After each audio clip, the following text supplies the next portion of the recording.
نحمده ونصلي على رسوله الكريم اما بعد فاعوذ بالله من الشیطان الرجیم بسم اللہ الرحمن الرحیم رب اشرح لي صدری ويسر لي امری واحلل عقدۃ من لسانی یفقهوا قولی اللهم صل على سیدنا و مولانا محمد وآلہ سیدنا و مولانا محمد مبارک وسلم۔ عزیز طلبہ و طالبات، السلام علیکم ورحمۃ اللہ وبرکاتہ۔ آج سے الحمدللہ ہمارے فہم رجب المرجب کورس کا آغاز ہو رہا ہے۔ دعا ہے کہ اللہ پاک ہمیں اس علم کو سمجھنے اور اس سے بھرپور نفع حاصل کرنے کی توفیق عطا فرمائے، آمین۔ آج کے سبق میں ہم چند ابتدائی لیکن اہم ترین اصول سیکھیں گے جو انشاءاللہ ہمیں سنت و بدعات میں فرق کرنا سکھائیں گے۔ اب آج کے سبق کے اندر جو چیزیں ہم نے پڑھنی ہیں وہ میں کچھ آپ کے سامنے رکھ دیتا ہوں کہ ہم نے کیا کچھ پڑھنا ہے۔ سب سے پہلے ہم چند ایک مثالیں جو ہے وہ سمجھیں گے، اور ان مثالوں کے تحت ہی جو ہے وہ ہم نے جو اس کے آگے اصول پڑھنے ہیں وہ ہمیں اصول سمجھ کے اندر آئیں گے۔ اس کے بعد ہم صرف بطور عبرت کے لیے جو ہے وہ ایک واقعہ پڑھیں گے، اور اس کے بعد آخری چیز جو ہوگی وہ یہ ہوگی کہ ہم نے جو رجب المرجب یہ کورس کا آغاز ہوا ہے، یہ اس مہینے کے اندر کون کون سی چیزیں جو ہے وہ اللہ کے رسول صلی اللہ علیہ وسلم سے ثابت ہیں۔ تو آج کا سبق ہم شروع کرتے ہیں۔ سب سے پہلے ایک مثال کو سمجھیں کہ ایک شخص فجر کے 2 فرض پڑھنے کی بجائے جو ہے وہ 4 فرض پڑھتا ہے، یا پھر رمضان المبارک کے 30 روزے رکھنے کی بجائے 40 روزے رکھ لیتا ہے، مکہ مکرمہ جا کر حج کرنے کی بجائے اپنے علاقے میں کعبے کے نام سے جو ہے وہ ایک عمارت تعمیر کرواتا ہے اور وہاں پر حج کر لیتا ہے، اور ان سب باتوں کو وہ دین اسلام کہتا ہے۔ تو کیا کوئی بھی اس کے دعویٰ کو تسلیم کرے گا؟ یقیناً ہرگز کوئی بھی نہیں اس کے دعویٰ کو تسلیم کرے گا۔ اب یہاں تک یہ مثال ہو گئی۔ اب اس مثال کے تحت اس اصول کو سمجھیں کہ جس طرح وہ شخص فجر کے فرض جو ہیں وہ 2 پڑھنے کی بجائے 4 پڑھ رہا تھا اور اس کو ثواب سمجھ کر پڑھ رہا تھا، تو یہ 4 فرضوں کا پڑھنا جو ہے وہ ثواب نہیں ہوگا، دین نہیں ہوگا، بلکہ گمراہی اور جہالت ہوگی۔ اسی طرح دین میں اپنی طرف سے کسی بھی قسم کی زیادتی اور اضافہ کرنا دین نہیں بلکہ سراسر جہالت اور گمراہی ہی ہوتا ہے۔ جو روزہ اور نماز بلکہ جو بھی نئی عبادت دین میں مستند طریقے سے وجود نہیں رکھتی، اس کو دین سمجھ کر اور ثواب سمجھ کر کرنا گمراہی ہی ہوگا۔ آگے دوسری مثال ہم سمجھیں گے کہ ایک شخص ہے کہ وہ آپ کا ہر وقت کا ہم نشین ہے، ہر وقت وہ آپ کے ساتھ اٹھتا ہے، بیٹھتا ہے، اور آپ کی ہر ادا اور ہر عادت کو جو ہے وہ جانتا ہے، اس کو بخوبی علم ہے کہ آپ کیا کچھ کرتے ہیں، آپ کی عادات جو ہے وہ کس طرح کی ہے۔ وہ ہر وقت کا آپ کا ساتھی ہے، آپ کی طبیعت کو، آپ کے مزاج کو جو ہے وہ بخوبی جانتا ہے۔ اب آپ کا انتقال ہو جاتا ہے اور آپ کے دنیا سے جانے کے بعد 2 افراد جو ہے وہ آپ کے حالات زندگی کے اوپر بحث کرتے ہیں۔ اب ایک تو وہ ہے کہ جو آپ کا ہمیشہ کا ہم نشین تھا، جو آپ کا ساتھی تھا، کہ جو آپ کے رازوں سے واقف تھا، جس کو معلوم تھا کہ آپ کی عادات کیا ہیں، اس کو ہر چیز کا بخوبی علم تھا۔ اور دوسرا وہ انسان ہے کہ جو آپ کے انتقال کے صدیوں کے بعد پیدا ہو رہا ہے۔ اب آپ بتائیے کہ آپ کی طبیعت، عادات اور معمولات کو ان دونوں میں سے جو ہے وہ کون صحیح جو ہے وہ بیان کر سکتا ہے؟ آپ کے مختلف اقوال اور افعال کی درست تشریح ان دونوں میں سے کون کر سکے گا؟ یقیناً وہی شخص کر سکتا ہے کہ جو آپ کی عادات کو، آپ کی ہر ایک ادا کو جو ہے وہ بخوبی جانتا تھا، اور ہر قسم کے حالات کے اندر، سفر کے اندر یا کسی بھی قسم کے حالات آتے تھے تو وہ آپ کا ساتھی تھا، آپ کا رفیق تھا۔ جبکہ دوسرا شخص جو ہے وہ جگہ جگہ ٹھوکریں کھائے گا، بہت زیادہ حد تک ممکن ہے کہ وہ قیاس آرائیاں کر کے آپ کی زندگی کے بہت سے گوشوں کو جو ہے وہ مسخ کر دے۔ اب یہاں سے دوسرا اصول سمجھیے کہ اسلام اور دین کو، قرآن و سنت کو جتنا حضور اکرم صلی اللہ علیہ وسلم کے صحبت یافتہ اشخاص اور آپ کے رفقا سمجھ سکتے تھے، اتنا صدیوں بعد پیدا ہونے والے افراد جو ہے وہ نہیں سمجھ سکتے۔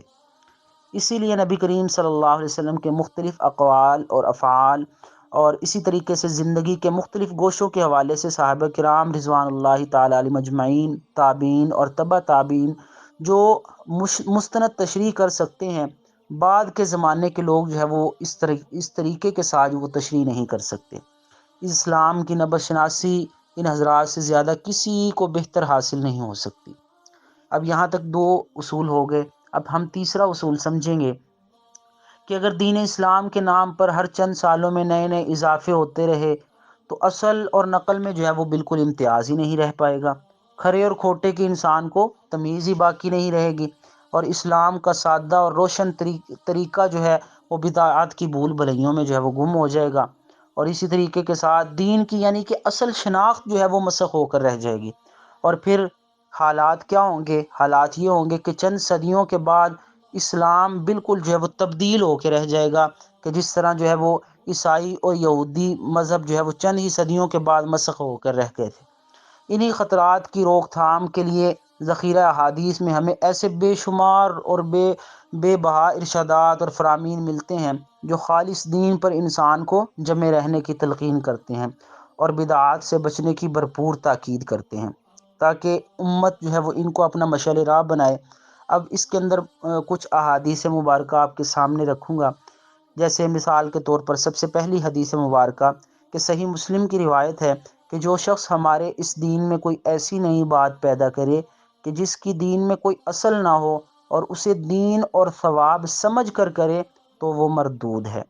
اب دوسری حدیث مبارکہ وہ مشکات شریف کے اندر آتی ہے کہ کسی انسان کے جھوٹا ہونے کے لیے یہ بات کافی ہے کہ وہ ہر سنی سنائی بات کو بغیر تحقیق کے آگے نقل کر دے۔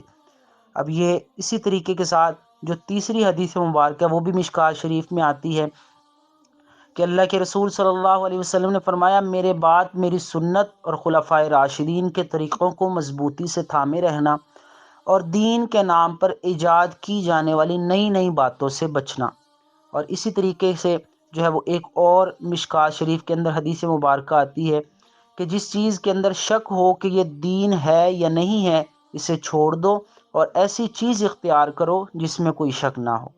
تو دیکھیں یہاں سے ہمیں یہ بات سمجھ میں آتی ہے کہ ہر ایسا عمل اور عقیدہ جس کے ثابت ہونے میں دل کھٹکتا ہو یا پھر جو ہے وہ اس کو ایسا انسان کو فیل ہوتا ہو، محسوس ہوتا ہو انسان کو کہ پتہ نہیں یہ دین ہے یا نہیں ہے، تو اس کے اندر ہمیں یہ کرنا چاہیے کہ اسے سرے سے چھوڑ دیا جائے اور حتمی یقینی اور احتیاط والی بات کو لے لیا جائے۔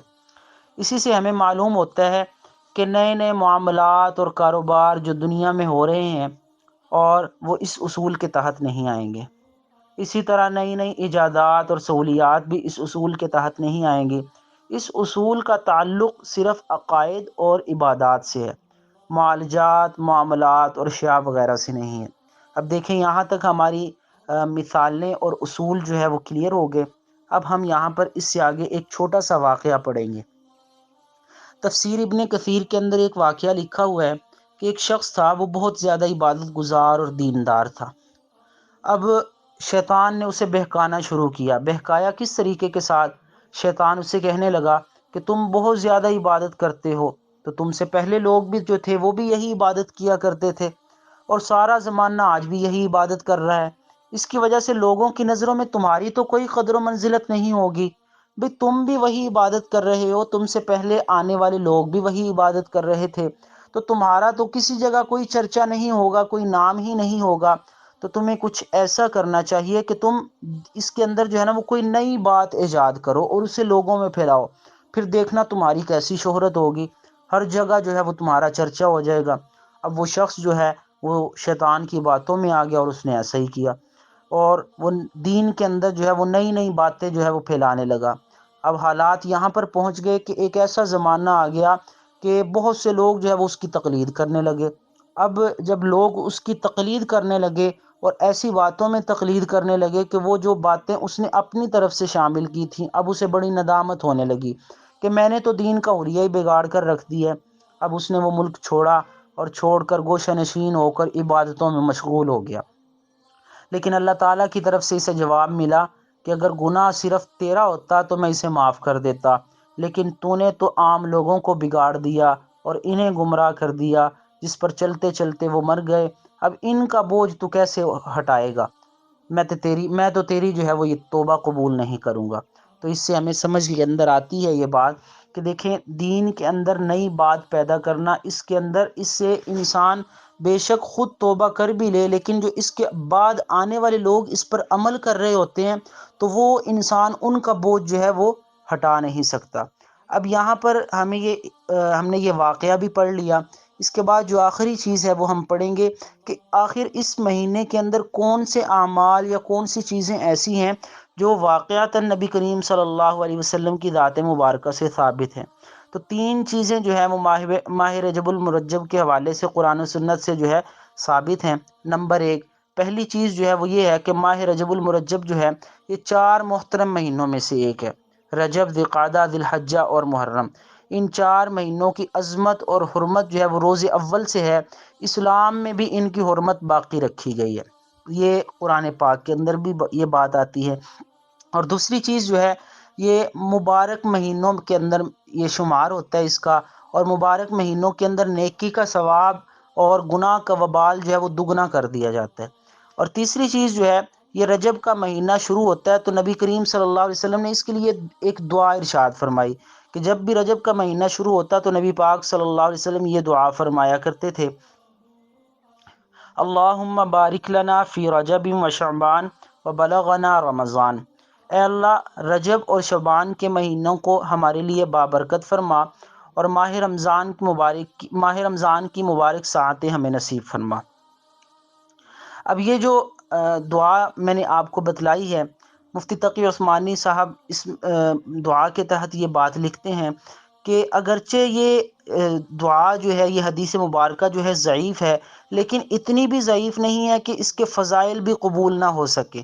تو یہ اس سے معلوم ہوتا ہے کہ اگرچہ یہ حدیث مبارکہ ضعیف ہے لیکن فضائل کے اندر اس کا شمار ہم کر سکتے ہیں۔ اس کے اندر ایک سب سے آخری بات، اس دعا میں جو رجب کی با ہے اس پر ہم زبر بھی پڑھ سکتے ہیں، لیکن زیادہ تر محقق علماء کے نزدیک یہی بات آتی ہے سامنے کہ اس کے اوپر 2 زیر پڑھنا جو ہے وہ زیادہ بہتر ہے یا پھر زیادہ راجح ہے۔ تو یہاں پر ہمارا آج کا سبق ختم ہو گیا، تو امید ہے انشاءاللہ آپ اس کو سمجھیں گے اور ساری بات جو ہے وہ آپ کو سمجھ آ جائے گی۔ السلام علیکم ورحمۃ اللہ۔